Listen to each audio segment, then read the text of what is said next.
तो फिल्म की शुरुआत में हम एक लॉयर कैथरीन को देखते हैं। उसके पास उसकी एक नई क्लाइंट पोली आती है जो उसे बताती है कि मैं नैनी का काम करती हूँ। कुछ दिन पहले ही मेरी जॉब गई है और मैं ज्यादा खर्चे अफोर्ड नहीं कर सकती। लेकिन जिस घर में मैं रहती हूँ उस घर का ऑनर मुझसे बार बार रेंट बढ़ाने की बात कर रहा है जिससे मैं अफोर्ड नहीं कर सकती और इसीलिए मुझे आपकी हेल्प चाहिए। जितना हो सकता था कैथरीन उसे गाइड कर देती है और इस दौरान पॉली नोटिस करती है कि कैथरीन प्रेग्नेंट भी थी। खैर कुछ अर्सा गुजर जाता है और हमें दिखाया जाता है कि कैथरीन की बेटी पैदा हो गई थी और वो अब काफी बड़ी भी हो गई थी। कैथरीन की एक और बड़ी बेटी भी थी। घर के काम, दोनों बच्चों को संभालना और जॉब करना, कैथरीन अब इन सब चीजों को अच्छे से मैनेज नहीं कर पा रही थी। उसका घर भी मेन रोड पर था। हमेशा उसे डर लगा रहता था कि अगर बच्चे बाहर चले गए तो कहीं उनका एक्सीडेंट ना हो जाए किसी कार से। खैर आज वो अपने दोनों बच्चों को लेकर ग्रोसरी करने के लिए निकल जाती है और तभी मार्केट में उसे मिल जाती है दोबारा से पोली। कैथरीन और पोली आपस में बातें करने लग जाते हैं लेकिन इस दौरान कैथरीन की बेटी उन्हें काफी डिस्टर्ब करती है। तो पोली कैथरीन से कहती है, मैं देख रही हूँ आप अपने बच्चों को लेकर काफी ज्यादा परेशान है। मैंने आपको बताया भी था कि मैं एक नैनी हूँ लेकिन अभी मेरे पास जॉब नहीं है। अगर आप चाहें तो मुझे जॉब दे सकती है। कैथरीन खुश तो थी लेकिन डरी हुई भी थी। ऐसे किसी को भी वो अपने घर में नहीं रख सकती थी। इसीलिए पोली से कहती है कि मैं जहाँ पहले काम करती थी आप वहाँ से कॉल करके मेरे बारे में पूछ सकती हैं। कैथरीन भी उसके कहने पर उस जगह कॉल करती है तो वो औरत पोली से काफी सेटिस्फाइड नजर आती है और बताती है कि पोली ने उसके घर का और उसके बच्चों का काफी अच्छे से ध्यान रखा था लेकिन अब उसके बच्चे बड़े हो गए हैं और उन्हें पोली की जरूरत नहीं रही। अपनी सारी तसल्ली करने के बाद कैथरीन और उसका हस्बैंड पोली को अपने घर पर जॉब दे देते हैं। कुछ दिन गुजरते हैं और कैथरीन ये देखकर खुश हो जाती है कि उसकी दोनों ही बेटियां पोली के साथ काफी ज्यादा अटैच हो गई थी। कैथरीन आके अपने हस्बैंड और पोली को बताती है कि कल को मेरे कुछ कलीग्स लंच पर आ रहे हैं और उनके लिए मैं सारा लंच खुद प्रिपेयर करूंगी। वो पोली यहाँ तक कि अपने हस्बैंड को भी किचन में आने नहीं देती लेकिन इसी दौरान हम नोटिस करते हैं कि पोली कई मर्तबा बहाने बहाने से किचन के अंदर आई भी थी और उसने कैथरीन के बनाए खाने के अंदर कुछ मिक्स भी कर दिया था। खैर कुछ देर बाद सब लोग खाना खाने बैठ जाते हैं। खाना सबको ही पसंद आता है। खाने के दौरान पोली भी इन लोगों के साथ ही बैठी हुई थी। कैथरीन का दोस्त पोली से पोली के बारे में पूछता है और पोली अपने बारे में ज्यादा जो बात हाईलाइट करती है वो ये कि वो गरीब है और उसकी फैमिली नहीं है। अब उसके शहर में रहने के खर्चे पूरे नहीं हो रहे, इसीलिए वो अपने गांव वापस चली जाएगी। ये बात कहते ही कैथरीन उससे कहती है, तुमने मुझसे ये बात डिस्कस नहीं की। खैर ये लोग इस टॉपिक को बात के लिए छोड़ देते हैं और अपनी बातों में लग जाते हैं। कैथरीन ने आज अपने दोस्तों को अपने घर पर ही स्टे करवाया था और रात होते ही सभी लोगों की तबीयत खराब हो जाती है सिवाय पोली की, क्योंकि पोली ने ही वो सूप नहीं पिया था, बाकी सब लोगों ने पिया था। जाहिर सी बात थी उसने तो कुछ मिलाया था। अब ये बात कोई भी नोटिस नहीं करता और कैथरीन सबके बीमार होने का इल्जाम भी अपने ही ऊपर ले लेती है। वो जब इस गिल्ट में रो ही रही थी कि ना वो किसी का ख्याल रख पाती है और ना ही कुछ अच्छा कर पाती है, तभी पोली आकर उसे दिलासा देने लगती है और ऐसे पोली कैथरीन के भी दिल के काफी करीब हो जाती है जैसे वो उसकी बेटियों के दिल के करीब थी। कैथरीन को जब ये यकीन हो जाता है कि पोली से अच्छी कोई और नैनी उसे नहीं मिल सकती तो वो इसी टाइम पोली से कहती है कि तुम अपने गांव जाने के फैसले को छोड़ दो, तुम हमारे घर हमारे आउट हाउस में रहो, ऐसे तुम्हें शेल्टर भी मिल जाएगा और तुम्हारी जॉब भी सिक्योर रहेगी। पोली के लिए तो ये सबसे खुशी की बात थी। उसने फौरन ही हाँ कर दी और वो यही रहने लगी। पोली के घर आने के बाद सब कुछ सेट होने लगा था। कैथरीन की जॉब दोबारा से सेटल हो गई थी, बच्चे सेटल हो गए थे, लेकिन अंदर ही अंदर पोली को एक गेम चल रही थी क्योंकि वो कैथरीन की बड़ी बेटी को कैथरीन के ही खिलाफ भड़काने लग जाती है कि तुम्हारी मॉम बहुत बुरी है, अच्छा बनने का वो सिर्फ नाटक करती है, देखो कल उन्होंने तुम्हें डांटा भी और तुम्हें तुम्हारी फेवरेट चीजें भी कभी नहीं दिलवाई। अब यही बातें वो छोटी बच्ची डाइनिंग टेबल पर बोल देती है कि आप बिल्कुल अच्छी नहीं है, आप कभी हमसे उतना प्यार नहीं करती और कभी मुझे फेवरेट चीजें भी नहीं दिलवाती। मैं बड़े होकर कभी आप जैसी नहीं बनूंगी, मैं पोली जैसे ही बनूंगी। ये बातें सुनकर कैथरीन का दिल टूट जाता है। वो अपनी बेटी को समझाती है कि नहीं बेटा ऐसी बात नहीं है, मैं तुमसे बहुत प्यार करती हूँ। और अपने इस बात में जब वो अपने हस्बैंड की भी राय लेने की कोशिश करती है तो उसका हस्बैंड भी पोली का ही साथ देता है और यहाँ पर कैथरीन ज्यादा टूट जाती है। कैथरीन अब पूरी तरह टूट चुकी थी। उदास होकर वो अपने रूम में चली गई। तब उसके हस्बैंड ने उसे नोटिस किया, उसे मनाया, आई एम सॉरी शायद मैंने तुम्हें ज्यादा कह दिया है लेकिन तुम भी गलत सोच रही हो, जितना तुम पोली को गलत समझ रही हो उतनी वो गलत नहीं है, वो अच्छी है। दिन गुजरते रहते हैं और हर गुजरते दिन के साथ कैथरीन की दोनों बेटियां पोली के साथ ज्यादा अटैच होती रहती हैं। यहाँ तक कि कैथरीन के हस्बैंड को भी पोली की आदतें बहुत ज्यादा पसंद थी। वो काफी केयरिंग थी। इसी वजह से कैथरीन को अब पोली से इनसिक्योरिटी होने लगी थी। ऐसे ही न्यू ईयर का दिन आ जाता है। ये सारे फायर सेलिब्रेशन देखने के लिए जाते हैं और जब घर आते हैं तो कैथरीन को अपनी बेटी के रूम से अजीबोगरीब आवाजें आती है। डर कर वो रूम में जाते हैं तो देखते हैं कि उसकी बेटी बुरी तरह डरी हुई थी और उसके हाथ में बहुत सारे फायर क्रैकर्स थे। वो अपने हस्बैंड और पोली दोनों को ही डांटने लगी कि किसने दिलवाए हैं उसे फायर क्रैकर्स। पोली ने फौरन से सॉरी कह दिया और कहा कि मुझे नहीं पता था कि वो ऐसे डर जाएगी, मुझे तो ये लग रहा था कि वो एंजॉय करेगी। सॉरी सुनने के बावजूद कैथरीन का गुस्सा कम नहीं होता और वो पोली से कहती है, अगर कोई हादसा हो जाता तो तुमने कुछ सोचा भी नहीं। आज तुमने साबित कर दिया है कि तुम मेरे बच्चों का ख्याल नहीं रख सकते, इसलिए चले जाओ यहाँ से। कैथरीन ने फैसला तो ले लिया था लेकिन पोली ने अब उसके बच्चों को ही उसके फैसले के खिलाफ भड़का दिया। कैथरीन के बच्चे, यहाँ तक कि कैथरीन का हस्बैंड भी कैथरीन को समझाने की कोशिश करता है, लेकिन इस चीज से कैथरीन और भी ज्यादा चिढ़ जाती है और फौरन ही पोली को घर से निकाल देती है। पोली अब घर से जा चुकी थी, जिसके बाद से कैथरीन से उसकी पूरी फैमिली नाराज हो चुकी थी।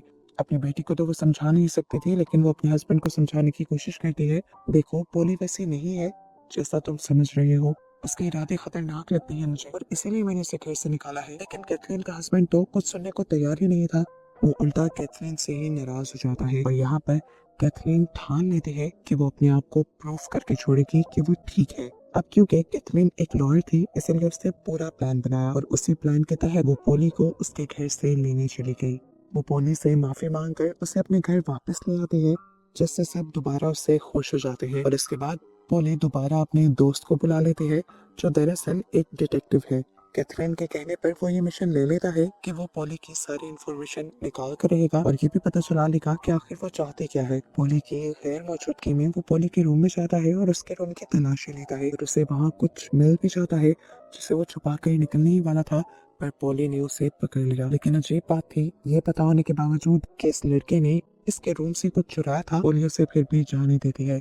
स्टूवर्ट घर आकर उन पेपर्स पर रिसर्च करने लगता है और उसे कोई बहुत ही चौंका देने वाली बात पता चलती है, जिसके बाद वो पोली को कॉल करता है बजाय कैथरीन को कॉल करने के, क्योंकि असल तो कैथरीन ने ही उसे ये काम दिया था। दूसरी तरफ हम देखते हैं कि कैथरीन सारा काम स्टूवर्ट पे छोड़कर नहीं बैठी थी। वो खुद से भी इंफॉर्मेशन कलेक्ट कर रही थी और अब वो उस लेडी के घर जाती है जहाँ से उसने पोली की इंफॉर्मेशन पहली मर्तबा ली थी। उस लेडी के घर जाने पर उसे पता चलता है कि पोली ने उसके साथ बहुत बड़ा झूठ बोला था। पोली ने तो कभी नैनी का काम किया ही नहीं था। वो पहले एक ड्रग एडिक्ट थे। जिस औरत से उसने कैथरीन को कॉल करवाई थी, उसी औरत के रिहैब सेंटर में उसने अपने आप को रिकवर किया था। फिर वो बेहतर होने लगी थी। वो अब अपने लिए कुछ करना चाहती थी, इसीलिए उसने अपनी रिहैब की ऑनर से ही कहा कि आप अगर मेरे लिए एक छोटा सा झूठ बोल देंगी तो मुझे जॉब मिल जाएगी। ये सारी सच्चाई सुनकर कैथरीन पागल होने वाली हो जाती है और उस औरत पे ही भड़क जाती है। आप ये कैसा कर सकती हैं? इतना बड़ा झूठ, आपको पता है आपके इतने बड़े झूठ ने तकरीबन मेरी लाइफ तबाह कर दी है। इतना बड़ा सच सुनने के बाद वो फौरन अपने हस्बैंड के पास जाती है और उसे पोली का ये धोखा बताती है कि उसने हमसे झूठ बोला था, उसने कभी नैनी का काम नहीं किया, यहाँ तक कि उसने रिहैब की ऑनर से भी झूठ बुलवाया है। इतने बड़े धोखे के बावजूद भी कैथरीन का हस्बैंड उसे ही गलत कह रहा था। वो कहता है कि पोली ने इतना बड़ा जुर्म नहीं किया, एक जॉब लेने के लिए उस मासूम ने बस एक छोटा सा झूठ बोला है, इसके अलावा कुछ नहीं। कैथरीन अभी भी अपने हस्बैंड को पोली की साइड लेना देखकर काफी ज्यादा अपसेट हो जाती है। सीन कट होकर दूसरी तरफ दिखाया जाता है कि पोली उस लड़के से मिलने पहुंच चुकी थी। ये लड़का पोली को इस टाइम रेबेका के नाम से बुलाता है और पोली हैरान नहीं होती, क्योंकि उसे पहले ही पता था कि ये लड़का उसके ऊपर सर्च कर रहा है। वो लड़का बताता है, मुझे तुम्हारा नाम ही नहीं पता, बाकी मैं ये भी जानता हूँ कि तुम उसी शहर से आई हो जहाँ से कैथरीन आई थी। कैथरीन की भी स्टोरी इस लड़के ने ही सर्च की थी। वो बताता है कि कैथरीन का भी असली नाम कैथरीन नहीं है, बल्कि उसका नाम जेनिफर है। कैथरीन ने बचपन में एक पूरा घर चला दिया था, जिस घर में पूरी फैमिली चल गई थी सिवाय एक बच्चे के जिसका नाम था रेबेका, यानी तुम। कैथरीन ने वो सब कुछ करने के बाद पुलिस को ये बताया था कि तुम्हारे डैड उसके साथ ज्यादती करने की कोशिश कर रहे थे, जिसकी वजह से उसने तुम्हारे पूरे घर को चलाया था। उसके बाद वो अपना वो शहर छोड़कर यहाँ पर आ गई थी और अब तुम इसके पीछे आई हो, तो मतलब अपनी फैमिली का बदला लेने आई हो।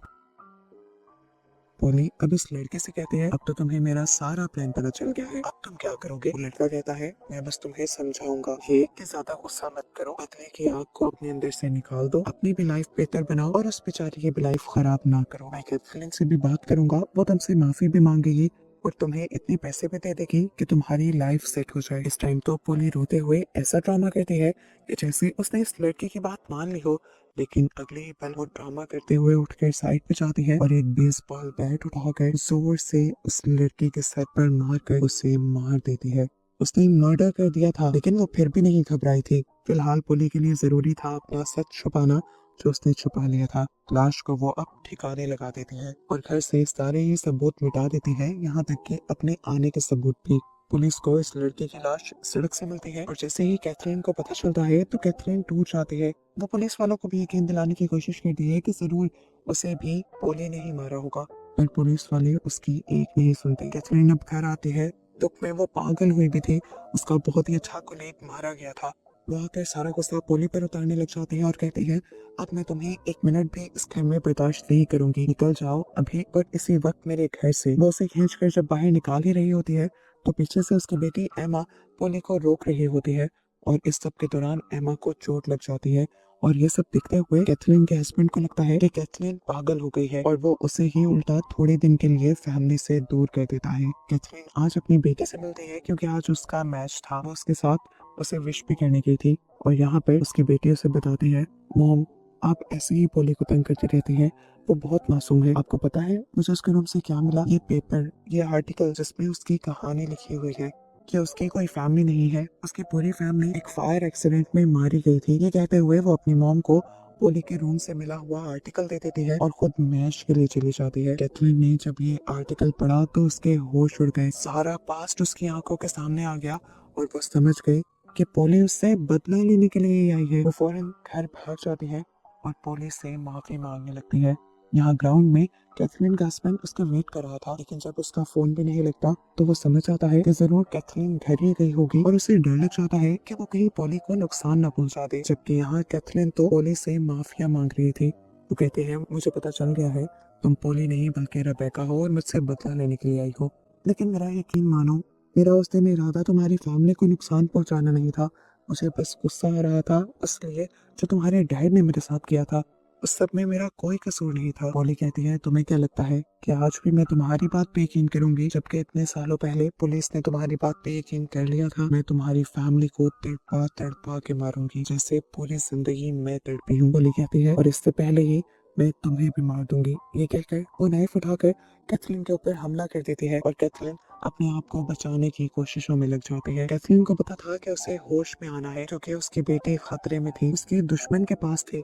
अपने आप को संभालते हुए वो मुश्किल से अपनी बेटी को उठाती है और आकर कार में बैठ जाती है। उसने कार को अंदर से लॉक कर लिया था तो पोली उसे मारने के लिए कार के शीशे तोड़ने लगी। कैथरीन तो इस कार को घर के बाहर भी ले आई थी ताकि वो यहाँ से भाग सके, लेकिन अभी भी पोली उसके कार के बाहर थी। अचानक से यहाँ से दूसरी कार गुजरती है और पोली को हिट करके चली जाती है। इतनी ही देर में कैथरीन का हस्बैंड भी अपनी बेटी को लेकर वापस आ चुका था क्योंकि उसे समझ आ रही थी घर में कुछ गड़बड़ चल रही होगी, लेकिन वो ये नहीं जानता था कि घर में इतनी बड़ी गड़बड़ चल रही होगी। उस दिन एक्सीडेंट में पोली मारी गई थी, लेकिन शुक्र था कि कैथरीन की फैमिली बच गई थी।